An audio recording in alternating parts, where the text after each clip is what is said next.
Kennt ihr eigentlich eure Zielgruppe? Wenn die Antwort lautet, ja klar, potenziell jeder, dann solltet ihr dringend dieses Video schauen. Check it out.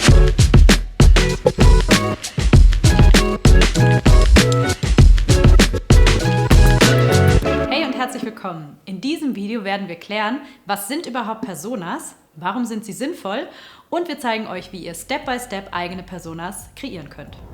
Kommen wir zur ersten Frage. Was ist überhaupt eine Persona? Eine Persona ist sozusagen eine typische Vertreterin oder Vertreter für eine Zielgruppe und deren Bedürfnisse. Und dafür wird ein richtiger Steckbrief erstellt mit Foto, mit Zitaten und die Persona bekommt sogar einen echten Namen. Warum sind Personas überhaupt sinnvoll? Klassischerweise sprechen wir ja gerne von Zielgruppen, die sich unterscheiden, zum Beispiel nach Alter, nach Einkommen oder nach Ausbildung. Machen wir mal ein kleines Experiment. Denkt mal an eine internationale Berühmtheit, Mitte 30, die auf den roten Teppichen dieser Welt unterwegs ist und um die sich die Fotografen reißen. Der eine denkt jetzt vielleicht an Lady Gaga und die andere an die englische Prinzessin Kate. Und genau das ist auch das Problem mit abstrakten Zielgruppen, denn sie berücksichtigen nicht die individuellen Bedürfnisse.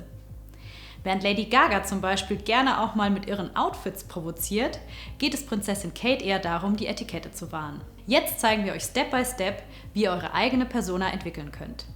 Was ihr dafür braucht? Natürlich als erstes ein Produkt oder ein Service. Wir haben ein kleines Beispielprodukt vorbereitet, nämlich Cats as a Service. Was ist Cats as a Service?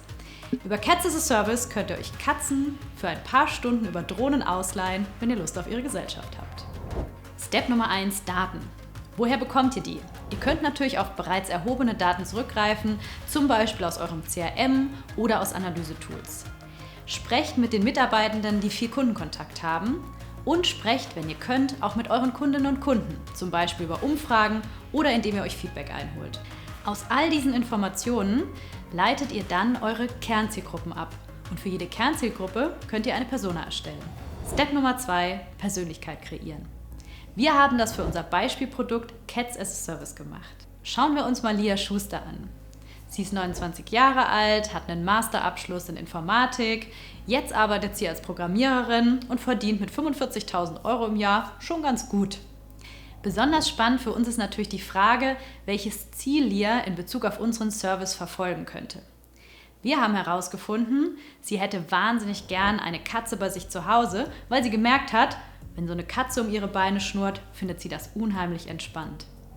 Warum geht das aber nicht?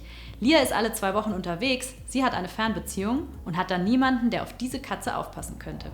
Bei Step Nummer 3 geht es darum, das Nutzungsverhalten der Personas abzuleiten. Sich also zu überlegen, wo, wie und wann nutzen die Kundinnen und Kunden das Produkt.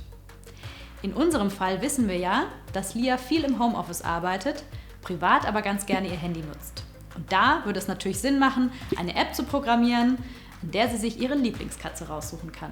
Das war jetzt ein Szenario und mit Hilfe eurer Personas könnt ihr natürlich viele verschiedene Szenarien entwickeln, um euer Produkt zu verbessern, weiterzuentwickeln oder vielleicht sogar ein ganz neues Produkt zu entwickeln. Welche Erfahrungen habt ihr mit Personas gemacht? Schreibt es uns gerne in die Kommentare und denkt immer dran, es geht nicht darum, jeden zu erreichen, sondern die richtigen zu erreichen.